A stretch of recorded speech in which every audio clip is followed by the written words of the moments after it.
Hello, everyone. This is Dan with another episode of Karate Cafe. Welcome, Paul. How are you? Hey, how's it going? How do you like Not, my dulcet tones now? I do. Your mic sounds a lot better. How on earth did you afford something like that? Well, actually, I just dug in my backpack to do that. But since it's aesthetically unpleasing for those of you watching the Oh, video version, of which only a yeah. few people have been watching, so I'd also like to hear: is it even worth it? I mean, content is king, and I'm completely happy to be putting on, especially since we're doing these Zoom sessions and doing interviews and whatnot. um, but not getting a ton of views. So, I mean, is that time out of my day?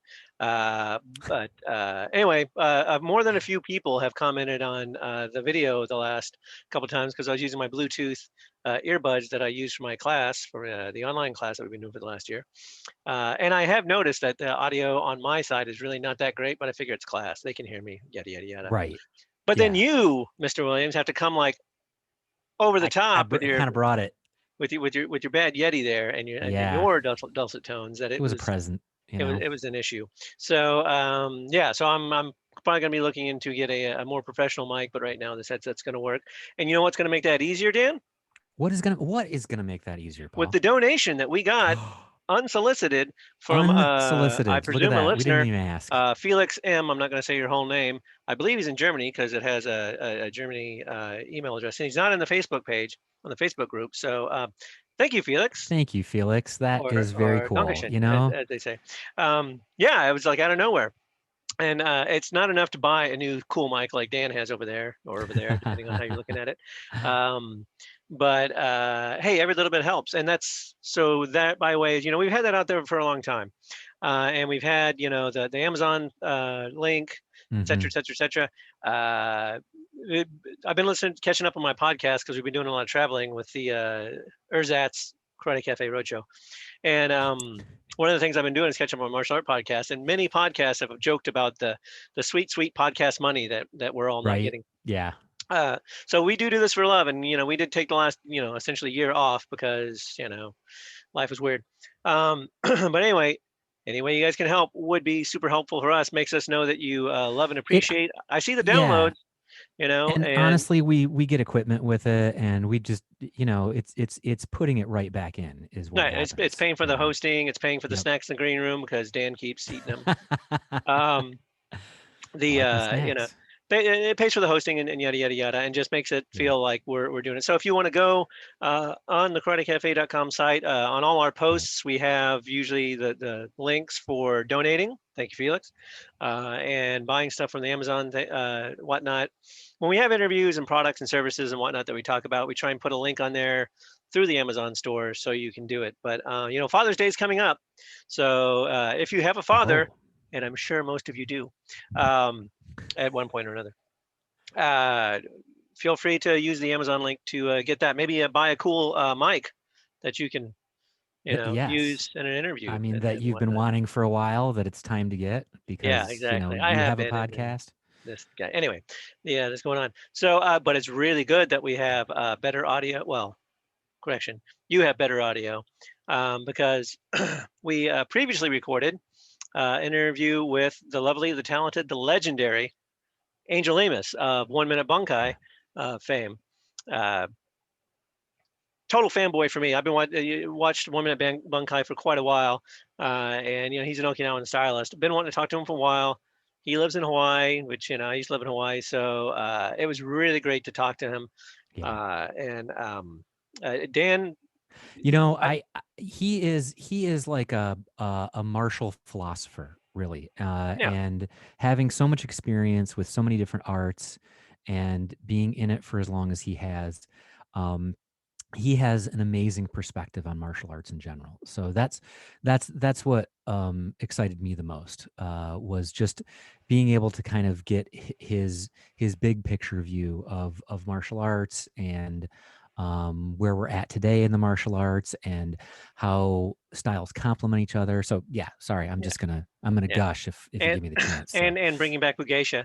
For those of you guys who don't know what Bugeisha magazine is, he has brought it back uh, through Amazon. We talk about that. Yeah, we talk about personal training and practical karate boom, and his history, Yeah. the fruit-based martial arts. We talk a whole bunch of stuff. Now Yeah. you will notice that about halfway through the interview, this guy I uh, drop off. disappears. He dropped off. I didn't boot him because he's Yeah. not a karate guy.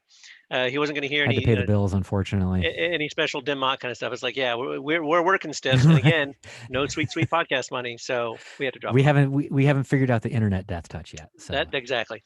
So anyway, with that, we will switch you over magically via the magic of edits to our interview with Angel Lemus. And we're here. We're here with the legendary Angel Lemus, who has gracefully joined us from across what 3 time zones and half an ocean to come on over. And of course, Dan, as you know, for those of you watching at home, is in space. I'm no longer in the Matrix dojo right now because that's one of the things. Angel, thank you for coming on Karate Cafe. Hey, it's my pleasure. I don't know about the title of legendary. I'm just a guy living in the middle of nowhere. No, I disagree.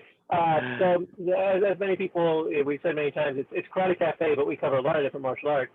But I really think that your work has been fantastic for a long time. Really love the 1 Minute Bunkai. It's kind of when I started getting into kata application and whatnot. It was Ian Abernathy, of course, is one thing, but then the other side for me was you and watching your videos. And the simplicity and straightforwardness of what you do is fantastic. But you've got other projects that we want to talk about. Bugeisha. Bugeisha is, you brought that back to life. That was a fantastic magazine that I used to enjoy reading, and now we can read again. But anyway, we're going to do the normal thing because we don't have a whole lot of time. It's morning there in Hawaii, and we want to get to it. So can you just give us an overview of your training up to now, how you got involved in martial arts and some of the arts you studied? Well, when I was 11 years old, my mom dragged me by the ear into judo because I was a very timid child. I was a real mama's boy. I was ridiculed and abused in school because I was of the husky type. But the moment that I went into judo, I realized that my lower body build, because I was built like a pear, gave me great balance and a great center of that balance. low center of gravity, right? Exactly. So judo was like a natural thing, and that began my love affair with martial arts. I competed in judo till in my mid-20s. Around 19 years old, I started training Goju Ryu Karate in Miami, Florida.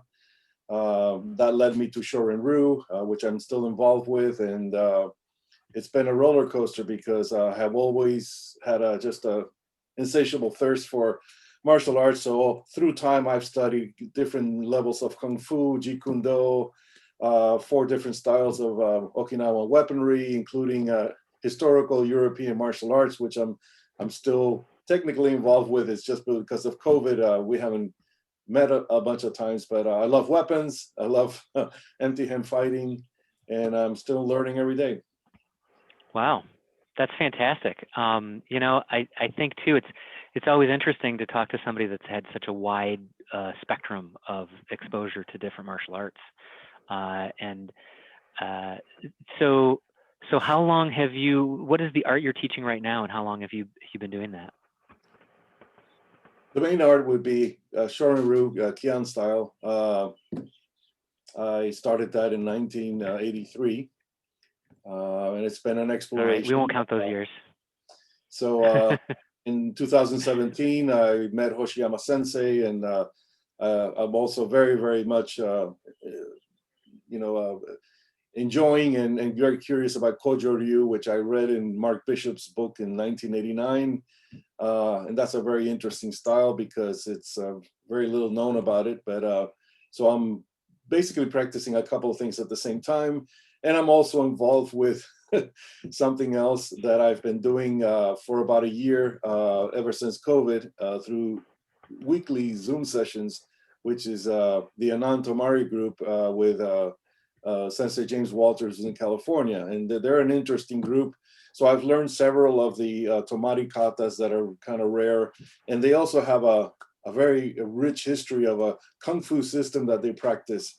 That's very interesting, and I am also actively involved in that because, like I mentioned, I have always loved kung fu. So I do have a lot of juggling acts that I'm doing simultaneously. Yeah. So, and with that, sorry, Dan. So was that like a natural progression? Like you started with judo, and then because a lot of people when we talk to them, or just martial arts when we talk in general, they'll say like, oh, I saw there was a hole in my system, or it was like I just kind of wanted a challenge or whatever. Like, what took you from judo to karate? It was curiosity, and it's just a matter of being at the right place at the right time, because I was taking judo at a youth center. And I was also involved with the police officer assigned to my high school, because he was a martial artist and he did judo, and he did like women's self-defense classes. And because we were sort of knew each other and did a little judo together, I started to being his uke and assisting him. And then I started to see the karate and the striking techniques and all that. And of course, I was very curious about that. So it just led me into that path, because I found it very fascinating that in judo you have to grab somebody and throw them, but you can knock somebody out with a strike, and that seemed like a very economical thing to do. So that kind of led me in that direction, and then I fell in love with karate. But I always maintained the judo, so I was doing karate and judo simultaneously. But with judo, I just got tired of the competitions and the whole thing with the sports and having to continually be going to tournaments when ultimately I wasn't going to be a judo champion. So eventually I just continued with karate, and I just stopped doing the competitions. But it doesn't mean that I haven't kept up with judo to some degree or another, because those throws and those techniques stay with you for your lifetime. And then I was able to incorporate them into the karate, where there are some applications that have things that are almost identical to judo or very similar, or I just enter them wherever I see that they fit. It's funny. That's what I was going to ask you about, as far as like, especially with the judo. And I'm also interested in the kung fu aspects of how you've been able to roll some of those aspects into your current training, and maybe how that's influenced the way that you do things today. Well, I'll give you an example. Ashibarai or foot sweeps. There's a lot of ashibarai and foot sweeps that sort of you see a lot of the early Japanese masters incorporate into the old videos, and of course when it comes to the kumite, as we saw like in the early Japan championships, there were a lot of foot sweeps. Well, a lot of those champions did judo. I've never really seen any official Okinawan style of karate having the curriculum foot sweeps. It's sort of like something you just do, but it's not necessarily in the katas. So if you're a judoka, you just can't help but to trip people. If you're doing a parry and a reverse punch, and you're locked in with your opponent, and judo, it's very natural, because you're already connected with both hands to enter into any kind of throw after you've hit the person. You can do an osotogari, uchimata, anything like that. It is very natural. So the point is that if you know judo, you can use it. If you're a karateka that has had a standard karate training and you don't know any judo, you're not going to do any of it. So it really just becomes of what your knowledge base has, in all the slots that are available to you. It's like having a carpenter's tool belt and you only have a hammer. You're going to treat everything as a nail. But if you have all the other tools, well, you can be a much more skilled craftsman. Yeah. So then, it's one of the things that I think of is, what would you say to concerns over the quote unquote purity of something, or if you're teaching those things, then it's not the pure art and all that jazz? I mean, there is some value to that from the beauty of history, and but the word purity, has some connotations, because what is pure, it's a mental construct, maybe post World War II, where styles were sort of like styles and people and personalities were cementing their kingdom to establish themselves in a post-World War II scenario where everybody was basically starving to death in Okinawa or Japan, and they had to establish these because they saw, hey, there's value in this monetarily, culturally, socially, positions of power.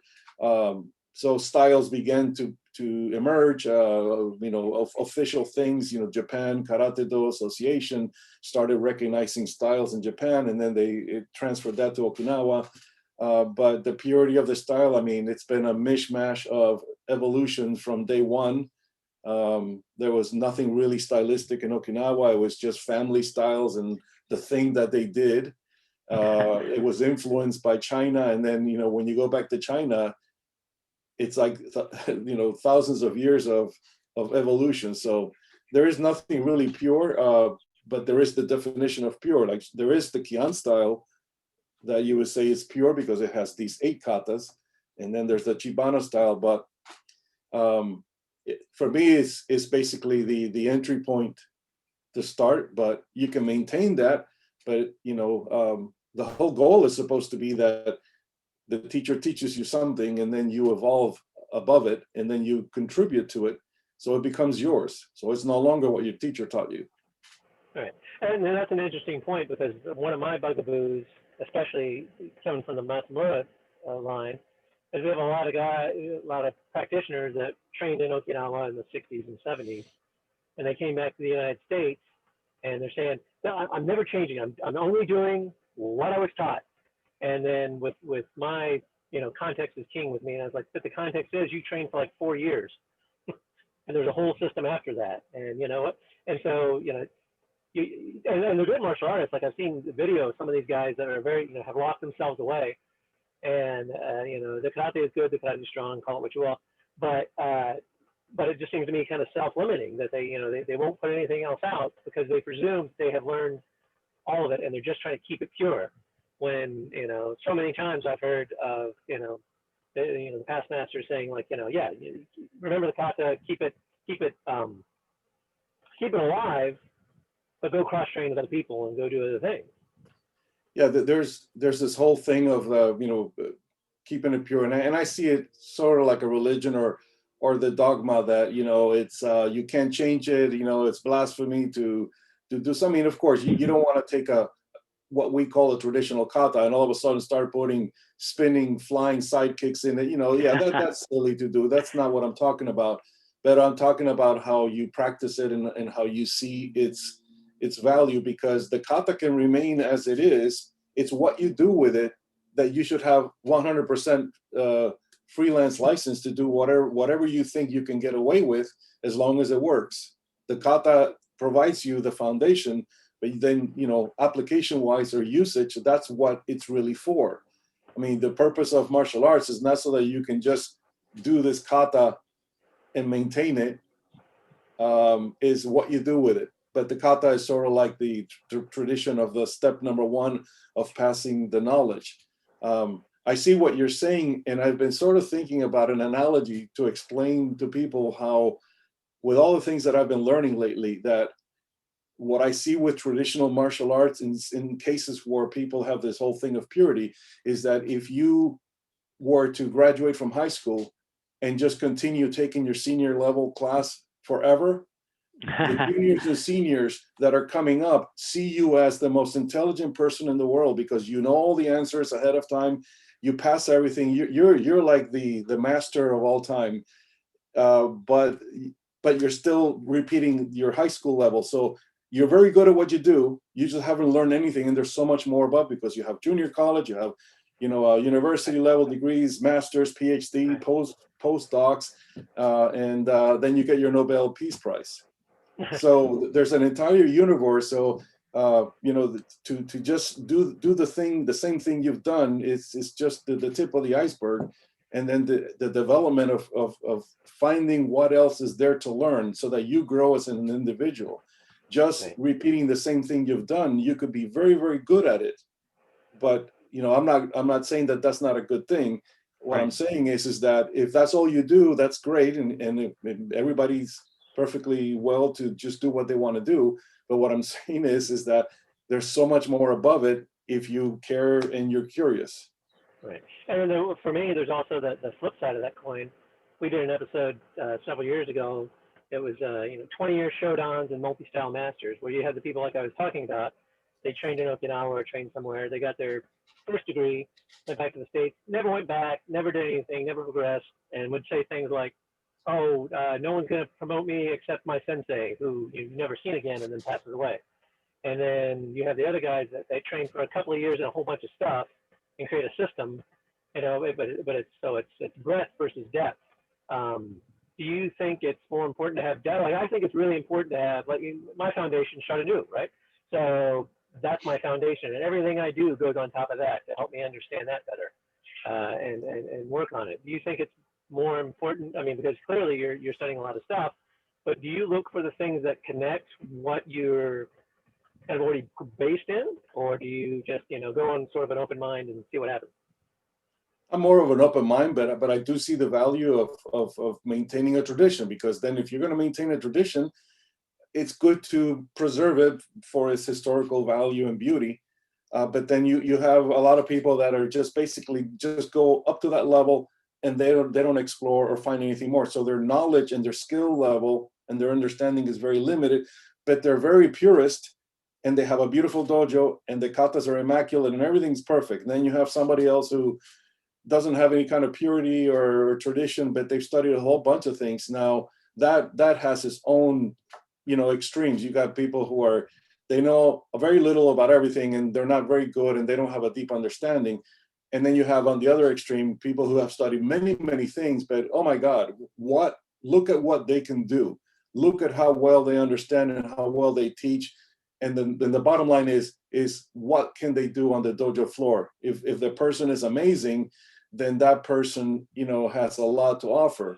It just depends. And there's always everything out there. I guess as a student, you want both of those people, right? I mean, it would be ideal to have the traditional. I mean, I see that as the best of both worlds. If you're going to represent something, then you should do it to the best of your knowledge, and see. In other words, you have to recognize if you're missing something. See, that's the biggest problem, because there's a very good phrase that you don't know what you don't know. So if you're talking to somebody who has just high school math, and you're talking about astronomy or astrophysics, and you're talking about calculus and physics, I mean, you can't talk to that person. You have to dumb it down to the bare elements. So if that person doesn't know what calculus or physics or geometry is, that's as far as they can go. They would have to expand their knowledge, and some people don't care to. Some people just haven't had the time to, but nevertheless, they're still stuck at a very basic level.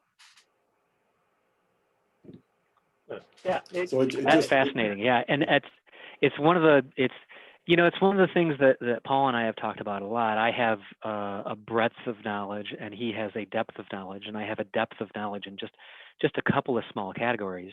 But I really see your point, where if you don't have that foundation, if you don't have that bedrock underlying everything, then the new stuff, it's hard to sort of attach to something that you've already laid the groundwork for.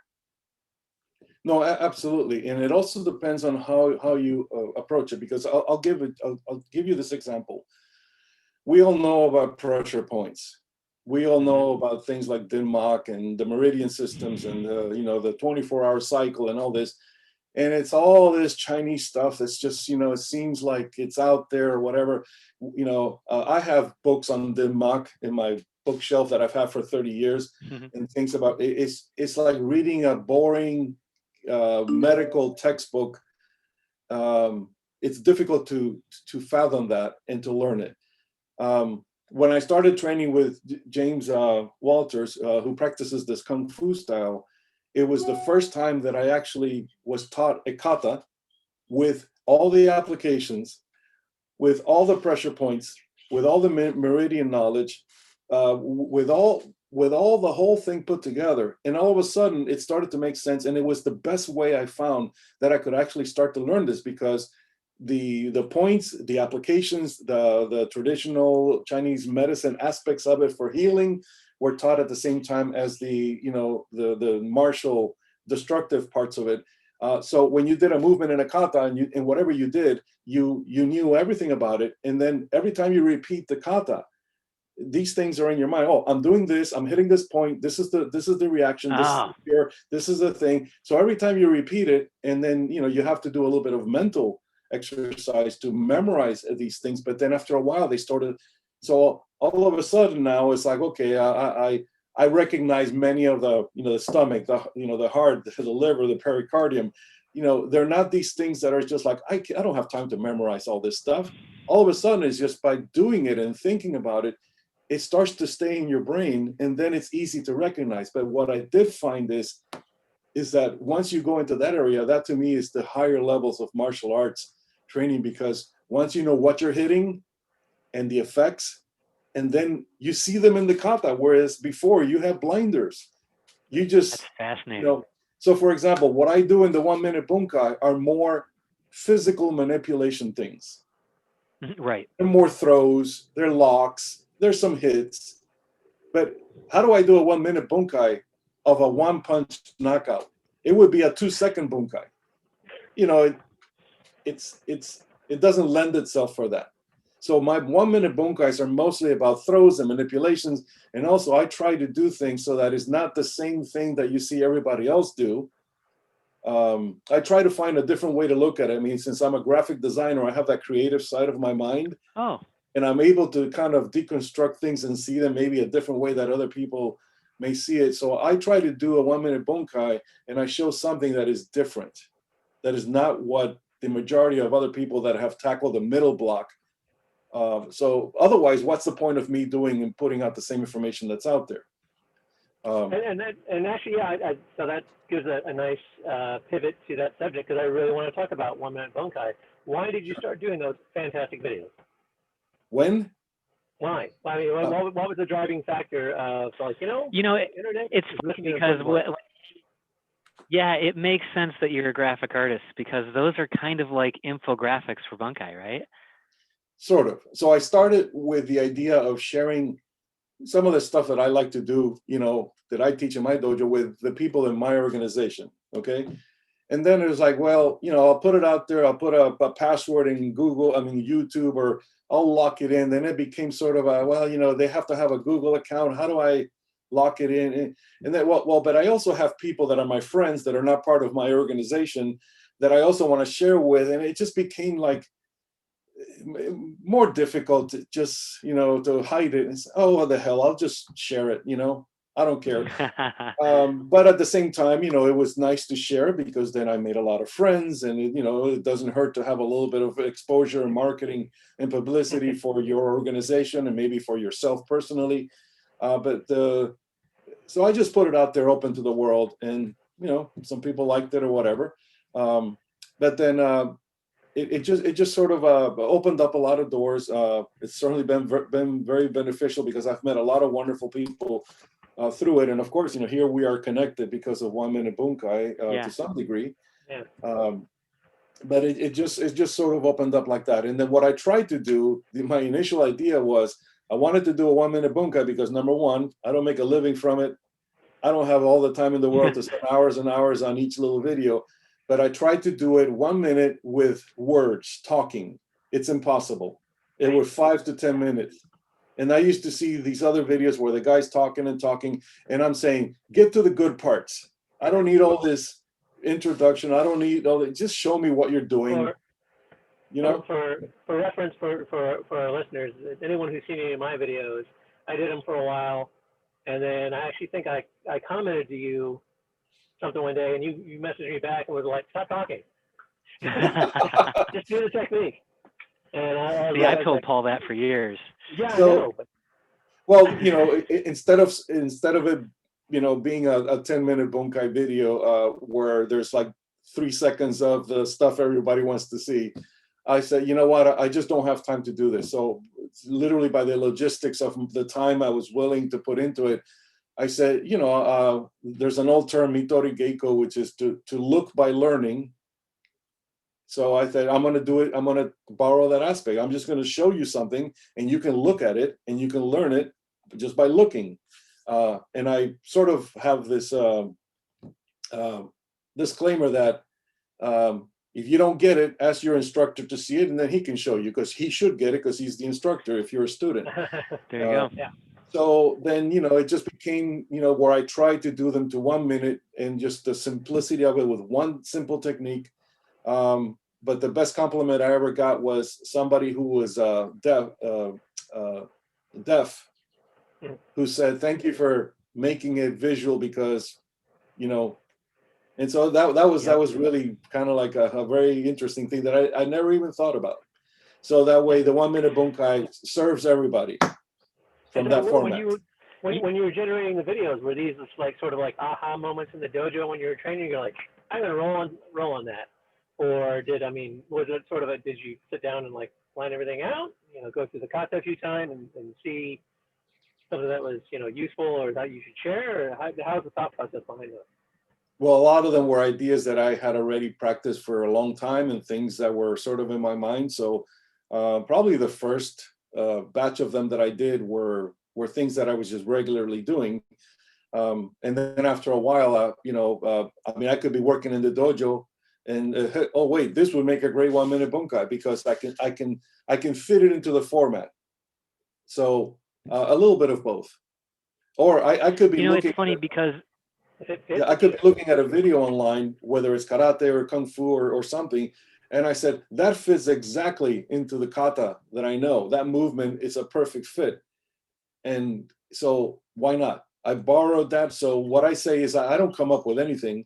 I just tap into the knowledge that already exists, because I don't think any one of us are inventing something that doesn't already exist. What we do is that we may bring it to light where it maybe was something rare, or maybe it was never exposed to the degree that it is.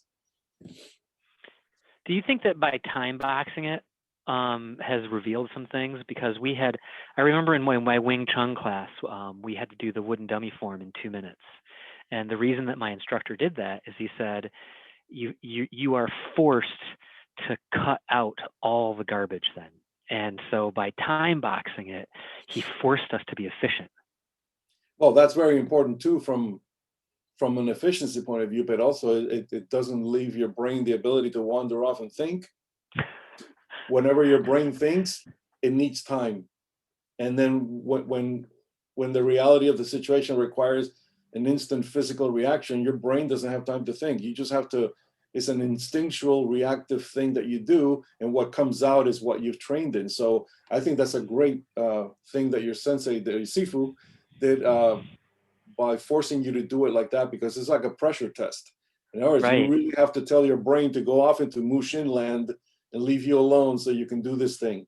Yeah, I never even thought about it like that, but you're absolutely right. It was I've always called a lot of martial arts a moving meditation, essentially, because I know that for me, like when I walk in the room of the dojo, I it's that process of of taking off my shoes and stepping onto the floor and things like that washes the world behind out of my brain. And you're absolutely right. I have a very visceral memory of trying to force that dummy form into 2 minutes. And I'll tell you what, I could not think about it. If I had to think about it, I was done. There's no way I could cram it into 2 minutes. Well, I'll share something with you. Just don't tell anybody, okay? Okay, I promise. If you were to ask me to show you all the 1 minute bunkais that I've done, I probably wouldn't remember half of them. Now, if I look at the little video, okay, yeah, I know what that is. It's just, I haven't really spent the time to memorize them or classify in my brain, because these are things that just come out of me. But if you say to me, show me 10 different applications against the middle block, I'll come up with 10 different things, and I don't have to think very hard. They just come out like that because they just become instinctual. So, you know, and it's almost the And same that's the thing, goal. because you don't fight with memory, you just fight with instinct. But you have to have the training before that is slow and tedious and scholastic and almost like book, like you have to take notes and write things down and think about it. That's the beginning part. But after a while, you cannot think. So a lot of these things I can get into. I just don't necessarily have them memorized. If you say, what is a 1 minute bunkai number 24, I wouldn't know. But if you tell me, oh, it's a Well, down block against the punch, I say, okay, well, which one? Because there's like so many of them. And then I could probably spend a half an hour going into details and all that. So that's sort of how I look at it. well, you know, when I started, I used to be a videographer. And so when I started teaching, after a few years of teaching, I would do stuff, and the non-politically correct thing that I would say was, oh, there goes it. He had to leave, everybody. Okay. The non-politically correct thing I used to say was, I called it Rain Man Karate, because someone would throw a punch or a technique or whatever, and I would do something, and they would go, oh, what'd you do? And I'm like, I don't know. I just, you know, I did whatever had to happen. And then that's why I wanted to start videotaping it, but so that way I could remember what I did. Yeah. Because they'd say, do it again. And so, and then after a while, I got to thinking like, ooh, well, that's kind of where I want to be. I want to do stuff without thinking through it and cranking through it. And so, you know, one of the things I was going to mention earlier is one of the things I really appreciate about the one Minute Bunkai videos is you have the repeating concepts of, like, you know, penetrate when you punch, you know, won't work. You need to be in close or whatever. You need to be touching. It's like, you know, those are, for me in my dojo, it's like, I always talk about repeating concepts. Like, you see it here, you see it at this kata, you see it in that kihon, you see it, you know, wherever, in kabuto, you see it. That's that same concept. So you're doing it all the time. So you're not thinking about it when you're doing it. And, but you have to still have to reiterate it. You still have to teach it. And that was one of the things I really liked about it was, you know, the whole, like, punching. Dan he didn't get a chance to say, he was watching some of your videos, and he was looking at the one where you were punching the phone book. Yeah. And he was just like, oh my God. I said, when he talks about penetrating, he's not messing around, you know? Yeah, you know, I always found it silly because I started in judo, and judo is like a full contact art. You know, you're sweating, you're connecting, you're bumping, you're doing the thing. You're not pretending to do the thing, which the traditional sports kumite is pretending to hit. I'm not taking anything away from sports practitioners because they're highly skilled and they do what they do very well, but they're not training for reality. They're training for safety, and it's not reality. But I always also found it interesting how in the early karate books, especially coming from, you know, the JKA series, and also in Okinawa, how you have the two people standing 6 feet apart, but the only way that they can connect is if each of them travel 3 feet to meet at the 0 point. So you have this guy over here standing and this guy with a gedan barai. He punches halfway through and hitting air. And then this guy has to come in to do the block. If you just stood there and let the guy walk in 3 feet, you don't have to do anything because you're under no threat. But that's how all the books in karate were illustrated in the early times. And you have impressionable minds reading this. And that's the one-step sparring that we used to be taught. You know, you had to move in order to intercept the punch that would have never hit you.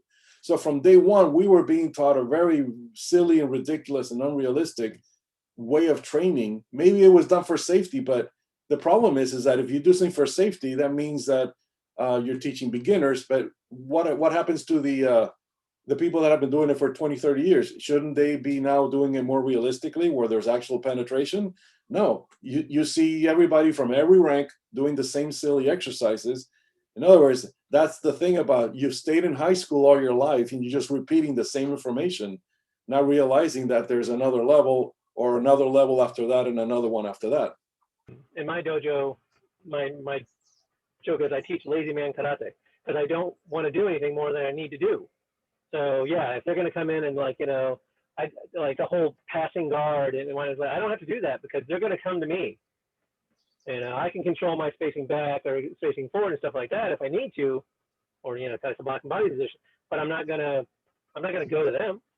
You know, so when my son and I spar, a lot of times he'll do stuff and he backs up, and like I'll throw a punch, and he'll block it, but he'll back up when he blocks it, and then I'll just stop because I'm Yeah, like, well, you're out of my zone. I'm not going to waste my energy.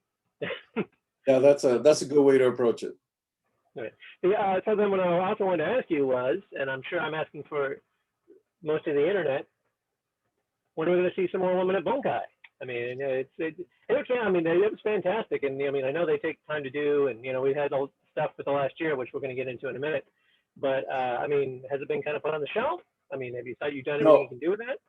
not at all. It's just been difficult with the COVID lockdown, not having a dojo and having students.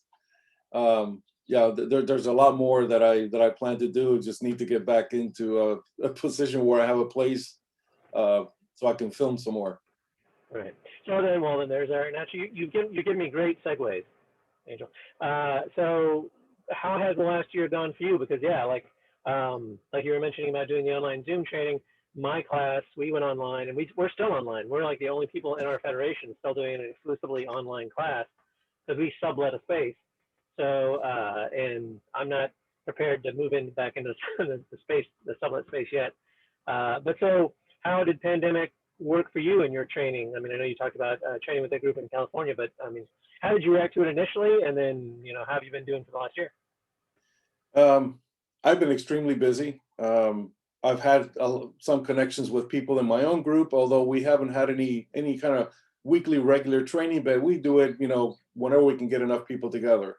The bulk of my time on Zoom through the whole pandemic has been for my own training. I was fortunate enough to hook back up with Sensei James Walters, who's in California, and I've basically been on Zoom with him literally since this whole thing started. To the degree that I've learned 5 Tomari katas from him with the applications. I learned the entire family style of the Wu style Tai Chi, which is about 185 movements, and that took me 5.5 months to learn.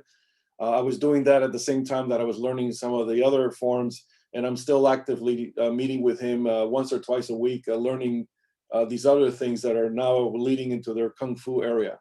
So it's been really interesting, and for me, it probably has been the biggest growth period of my entire martial arts because of the breadth of knowledge that they hold in their group. But it's just been fascinating because then it's basically just my ability to learn at my speed, and I'm just devouring it as fast as I can because, let's face it, we're not getting any younger. And what I'm learning from these guys is the information that has always been missing for me in the traditional karate training that's coming from the Chinese, resources. And it's just a pleasure to fill in those gaps. Things like a lot of application principles, the whole thing with the Denmark meridian points. It was fun to learn these Tomari forms, which are very, very different. And they, with the exemption of a couple of them, really don't exist in any curriculum now. But like I said, I'm fascinated with the Kung Fu aspects, and the stuff that they do is not like a style. It's a system that contains many different styles of animal systems within them that they've maintained for many, many generations. And it's stuff that I've never seen out there on the web. That's So it's kind of really, interesting because our last episode was about the death of styles. Like the debate that people have been talking about the death of styles, and that's literally what we were talking about a style and then the systems underneath, and then like how they kind of differentiate and whatnot is going on. But I find it really fascinating that like for me, I consider you're many levels ahead of me as far as your martial journey and your instructorship and whatnot. So like with me, it's like me, I'm just like, how do I keep my class going? And, and not from a monetary standpoint or anything like that, because I clearly don't make any money doing that. But just to keep the knowledge going and keep myself working out, mostly, but to keep my students and stuff going. But for you to pivot from there and go like, well, now you're going to feed yourself, and really dive in. I mean, you don't. I've seen a lot of people that have done started doing webinars and doing online seminars and yada yada yada, and try and get it going and try and keep that going as they're still teaching people.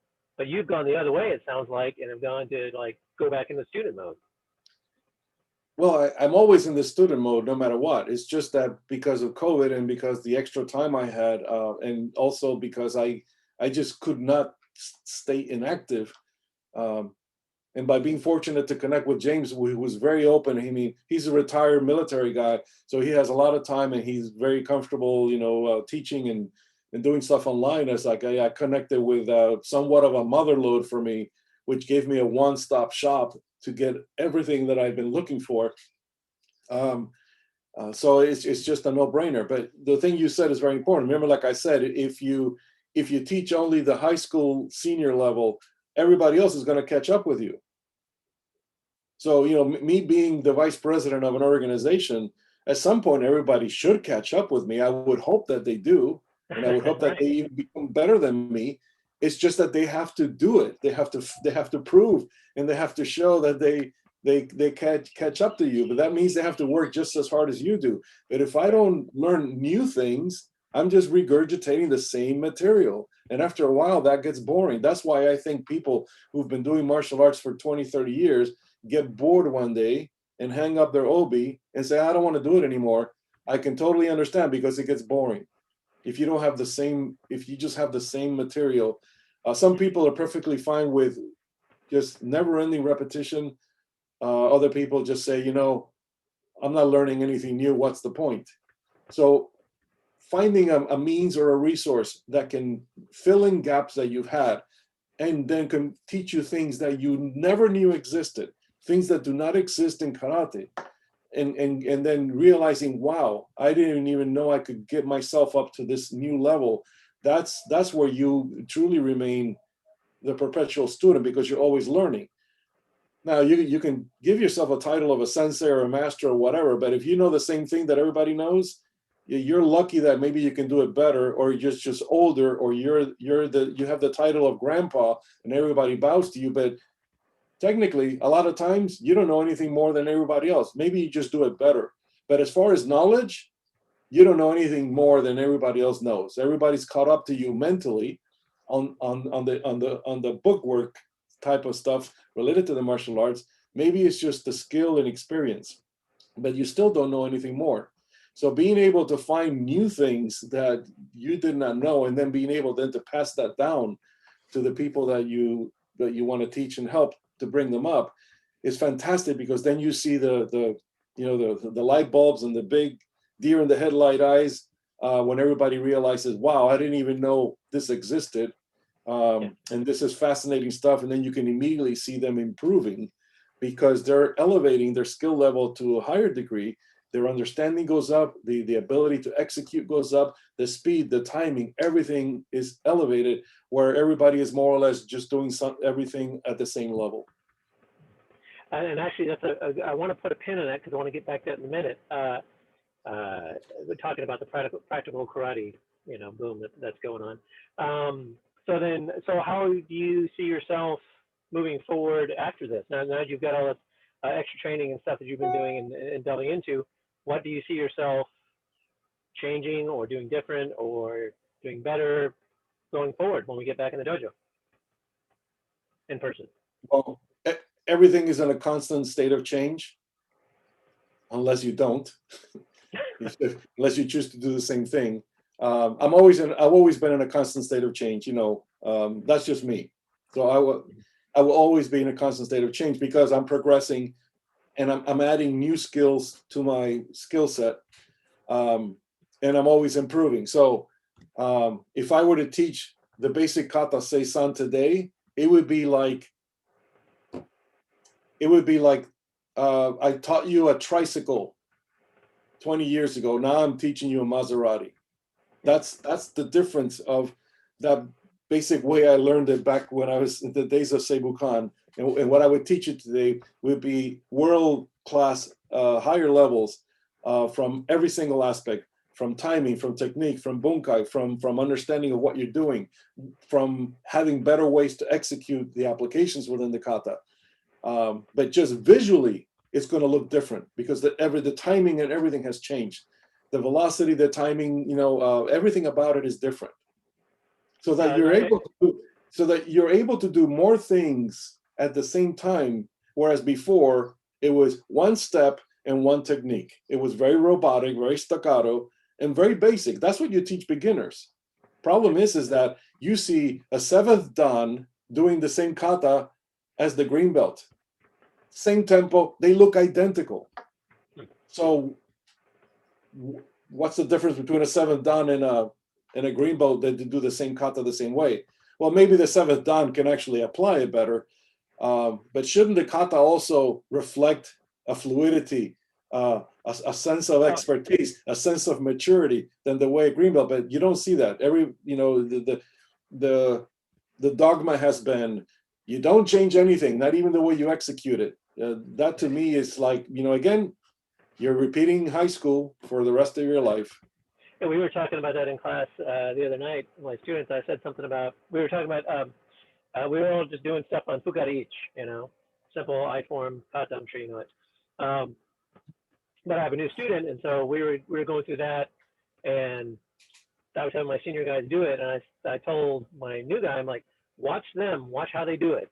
Because they will do it different than you. They'll probably be doing it different than me, but they should be doing it like a black belt. They shouldn't be doing it like your level. There should be more fluidity. There should be an ease of movement. How to I said, but they're doing the same kata you're doing. So like, don't get confused. Like when you see something, and I don't like, if you think it looks different, it's because they're doing it different. They're they're applying it different, like you're talking about. So and then someone mentioned a story about one of our eighth degrees, that when he tested for eighth degree, Grandmaster said, do test kata. And so he got up and he did Fukugata each, the very first kata in our system. And he did it like an eighth dan would do. It looked like somebody, you smooth and so that was a really good anecdote of exactly what I was talking about. And it sounds like that's where you're going too. So it sounds like if any of your students are listening to the podcast, they're going like, oh man, gonna have a whole lot of work ahead of us. That's always the case. It is. Well, that's very interesting because, like, for us, going back into the dojo, I've had all these things that I've got like a new student who's never touched anybody, right? So now we got to get back to touching people. And then, so I'm thinking about how we're going to get back into kumite, how we're going to get back into kotiate, how we're going to get back into duntuti, how we're going to get back into those, conditioning wise and then application wise. For us is kind of, it's not daunting. It's kind of exciting, and I'm looking forward to getting to it sometime. But well, I imagine I'm probably always going to have an online, like a Zoom session, like set the camera up. So for us, we've been really lucky. We've had people from our federation that signed in from Australia, like from both coasts. Some of my friends up in Canada, they all came in and joined our class, and were like, my Kyokushin friend, I was like, teach us Kyokushin kicks, and whatever. And then we had Goju guy, we go visit Goju school, Goju, and stuff like that. So I think that this time, clearly in your case, especially, the use of online training has been really kind of come to the fore of what it can do for you. And I think for someone at your level, especially, because one of the things that I drill on with my students a lot of times is like visualize when you're doing your kata, even in person, but now, well, like, where's your center line? Where is their center line? What is the target you're hitting? Are you hitting a muscle? Are you hitting a bone? Are you hitting a, whatever. So I've taken it as much more of a challenge. Like, I think this year has been a huge challenge as a martial artist on pretty much every level to try and, overcome this challenge. And it sounds like you have truly overcome it. It sounds like you've had kind of a revolution in your, sort of martial thought. Well, it's us that are instructors have sort of, we've had this routine where hey, you come home from work, you have a snack, hey, we got to get to the dojo, let's go to the dojo, and you do the same thing day in and day out. By stopping the dojo training and us having to now go back home and sit there for months and months and months, it has given us an opportunity to sort of recalibrate and maybe rethink about what we've been doing, because when you're just on a routine, you're on a routine, and part of what a routine is not thinking about it. So hopefully this has allowed us, because you said, you're nervous about going back to physical training because, a year without it has been it's a big break. But I think it's a it's a good thing because we've had an opportunity to maybe think about it, and maybe this opportunity has given us the chance to, rethink about maybe a better way to do it that we wouldn't have had if we just went on the regular routine. Right. And for us and for me, it's like, having to explain it and demonstrate it in a 2D format. Right? I set up 2 cameras, so that way, I can have one on my feet in the stance and whatever. But, trying to get that across, especially to new people. When people already had like a context of training, it was a little bit easier. But, like getting back into, I've been doing my technique like this for so long, and now there's going to be something at the other end of this that I've got to, remember. But I'm excited about it. I'm looking forward to it. We've had a couple of part classes that we've got all fully vaccinated and whatnot. So my senior students and I have gotten together. And so that was nice. And we were doing 2D, and it was kind of nice to see that a lot of the concepts and applications that they're doing with it are still there, that they've gone back and taken care of it. So that's a pretty exciting time. But so then when I wanted to talk to you, because I know it's early morning, you got to get to work here pretty soon. I wanted to talk to you about 2 things. One, what do you think about the practical karate boom? Because for me, you were kind of practical karate before it was kind of cool. And then, it kind of blew up, Ian Abernathy came up, and, Noah Lagle and whatnot started doing his stuff with his sensei, and it kind of, and I tried to do mine. I did some seminars on it, but I mean, what are your thoughts about like why it sort of has become a thing, and do you think it's still gonna be a thing? Well, I would hope so, because to me, it's what it should have been all along. Because if it's not practical, then what are you doing? You had the dojos that did a lot of kata, spent a lot of time on slide rulers and triangles to get all the angles perfect, but then there's no meaning absolutely to it, because then how do you apply it? You put on boxing gloves and a headgear and shin guards, and you bounce around like chickens, pretending to hit each other, but you're not. What does that have to do with kata? It has nothing to do with kata. Styles that punch and kick, you don't need kata for that. Do kickboxing. Even Billy Blank says Taibo. I loved it. Punch and kick and exercise and sweat. You don't need kata. You can take Thai boxing, kickboxing. All those things are fantastic arts. They don't have any kata. So if you're going to practice kata and preach this dogmatic system of movements, and there's no reason behind it, it's a waste of time, other than somewhat of an exercise, but there's better ways to exercise. You shouldn't use kata as a means to get your aerobic exercise. It's not meant for that. So if you're gonna have movements like middle blocks and double movements like this, or stuff like this that's not punching and kicking, all those things have a lot of meanings. So you better know what they are. Otherwise, what are you doing? So the practical, I guess, revolution is what it should have been all along. And I'm glad to see many people, jump on it, because everybody's getting a much better education. Yeah, absolutely. Well, I think it's a great thing for sure. For a while, and since you're a fellow Okinawan stylist, and no one else is listening because it's my podcast, one of the things that I when I would go visit people's schools and they would talk about, some sort of application or whatever, there was a whole big thing about hikite, right? About, chambering and whatnot. And I saw so many of my friends on Facebook that, were Tongsudo guys and Taekwondo guys and Japanese karate guys. And they were, oh my gosh, we've been so wrong about hikite and chambering for so long that, it's a grappling, and for me, it was a little bit of like, well, welcome to karate. I don't, why has no one been telling you this for so long? Because for me, anytime I would visit an Okinawan dojo of any flavor, somebody was grabbing somebody, and upping somebody or whatever. And so it was kind of like, well, everyone's kind of catching back up. And of course, like a lot of people, they all reference the Okinawan past masters on stuff like that.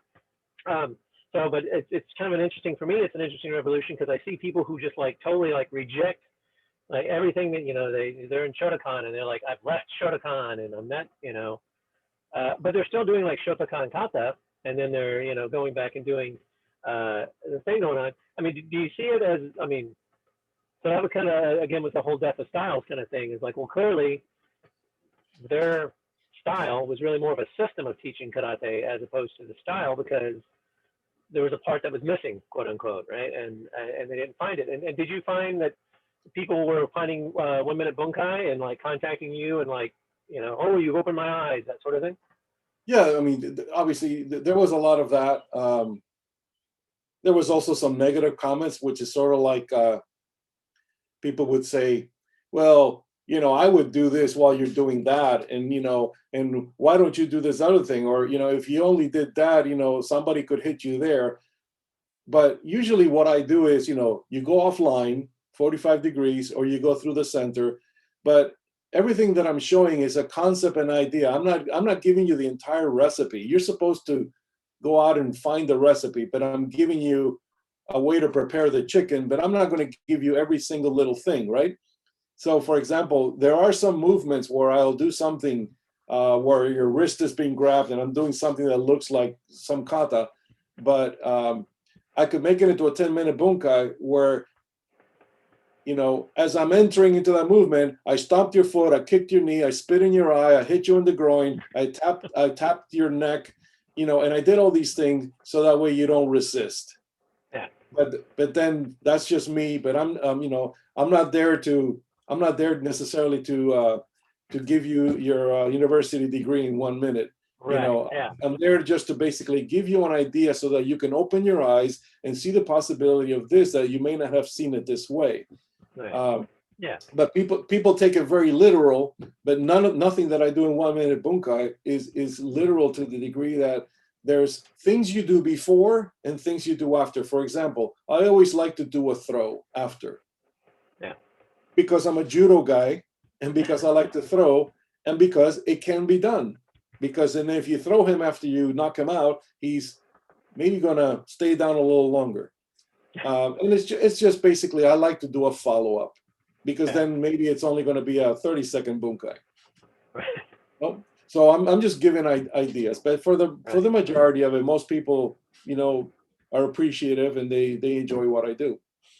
When I was doing my bunkai seminars in Austin, I always invited people from other schools, and I had like a Kaju Kembo guy came to class one day, Taekwondo they do, and some Kung Fu guys and whatnot.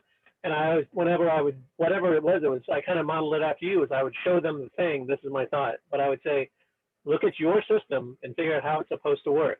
So like my friend Matt, who's the Kaju Kembo guy and stuff like that, would always end up with like a throw or a takedown, and then basically stepping, crushing their breastbone or ripping the throat out or whatever. I'm like, okay, more than I would do, but that's what your system says. So but he enjoyed that thought process of doing it, and so I think that's super interesting that you would get people. My saying is every castle has a door, right? There's always going to be, well, I could do this. Well, yeah, it's 1 minute. Yeah, well, here's another thing too, is that there's a little bit of an ethical portion to the 1 minute bunkai or anything that you show. I'm not going to show the things that are truly horrible, right? That are the things that are going to really mess somebody up, even though everything in 1 minute bunkai is not, it's not a nice thing you're doing, but there's things that you can do that will probably work better than anything that I do in 1 minute bunkai that have to do with other nastier ways of dealing with that same attack. But also a lot of people think in terms of there's only one scenario, kill, right? No. In today's society, you can't kill. You can if it's self-defense and if it necessitates, but you have to think in terms like, hey, what if it's your brother-in-law who's drunk at the party? What are you supposed to do? Knock his teeth out, break his neck, and drop him to the ground on his head? No, that's your brother-in-law. Okay. Yeah. Some of these things are restraint and control and de-escalation. Sometimes you get him in a nice wrist lock, and then they say, are you going to stop being an idiot? Or am I going to have to, throw you out onto the lawn and put the hose to you? Sometimes the things you show are only at that level because not everything is kill, kill, kill. Right. So, yeah, Yeah. It was, with me, I want people to do, whatever. When we have people come and visit class, I'll say we're doing a front kick. Do your front kick. However you do your front kick. And if they have a question about how we're doing ours, then I'm happy to talk. I'm not trying to change hearts and minds really. But so thank you for your input on the practical karate boom. It's really, it's a thing, and I always want to talk to sort of the venerable karate people about it, especially people from the Okinawan side. That seeing what I think is people are kind of catching up a little bit. Now people are going to write me nasty emails. But what I do want to talk to you about here before the few minutes we have is Bugeisha. Can give us a story of that. How did you get involved with bringing that back to life? Well, COVID helped. Time on your hands. Me being a freelancer and working from home, that helps too. But also, it's not 1996. We're in 2021, where there's a thing called Amazon, which is an amazing publishing arm of their division, where one person can upload a book, and then you don't have to print, you don't have to keep inventory, you don't have to take calls, you don't have to do subscriptions, you don't have to lick a stamp and send it all over the world, you don't have to go to the post office. It makes it so easy. You just put the book up there, everybody gets it if they want to, and then you don't have to worry about it. So the part that I do is what I can do with my eyes closed. I was a magazine art director for a decade, and I can put those things together very, very easily. And I can tell you that I am very, very fast at doing it. So it was time to do it, because Amazon allowed me to do it without having all those other aspects of the publishing business.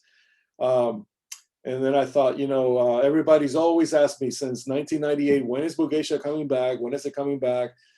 It took this long, but I'm glad that I was able to do it. And, there's a lot of enthusiasm. It's selling all over the world, USA, Canada, Europe.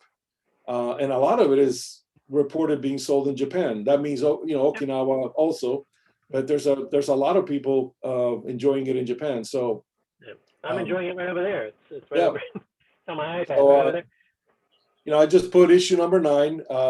I already have half the magazine ready for the September issue number 10, and then we'll start in January 2022. So I have several ideas for cover stories. So that's always the hardest one to get. Who do you put on the cover? Because that's got to be a very good person or lead, and then also the story has to be significant. But I hope to continue doing it as long as I can. As long as people send me material, I'll put it up. Well, that was the one I wanted to find out, because I saw a friend of our show, Noah Lagel's in there. How are you? Do you just email people and they say, oh yeah, I've got something to talk about? Are people sending you stuff? How are you generating the content? Well, a lot of the usual suspects from back then, John Sells, George Mattson, some of the same authors. It was easy to contact them and get them to jump on board.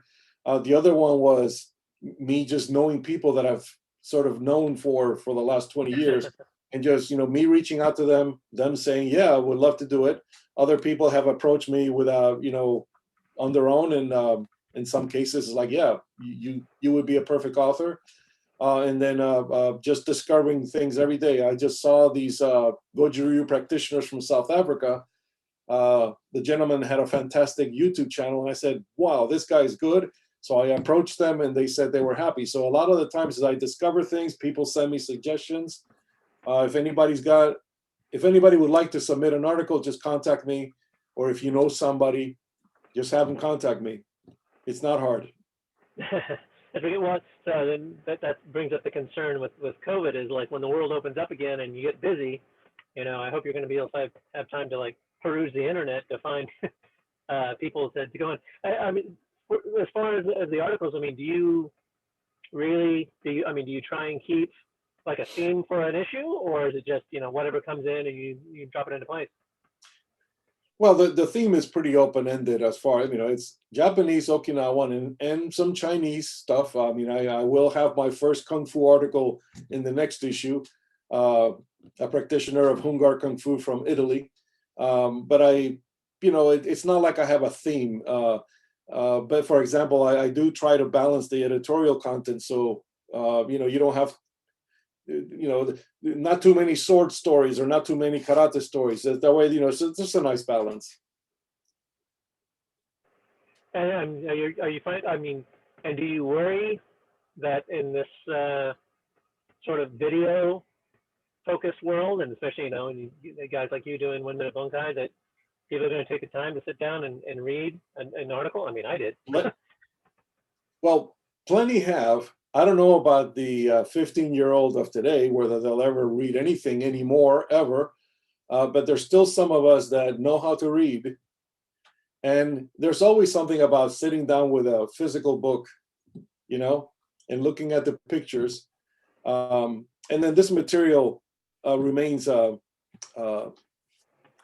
relevant today as it will be in 20 years, because they're non-timely stories. They're just like the first issues, the classic Bugeisha. Some of those stories are, if you've never read them, they're just as informative as they were back then. Yeah, and that's I like the back catalog. Are you going to redigitize the back catalog and have those as digital too, or is that? Oh, it's already out there. It's called the Bugeisha Collector's Edition. Oh, okay. I must have missed It's a 450-page book with all the first 7 issues all put together as one. Ooh, that sounds like a good present for the martial artist. There it is, right there. It's a big one. Oh yeah, it is.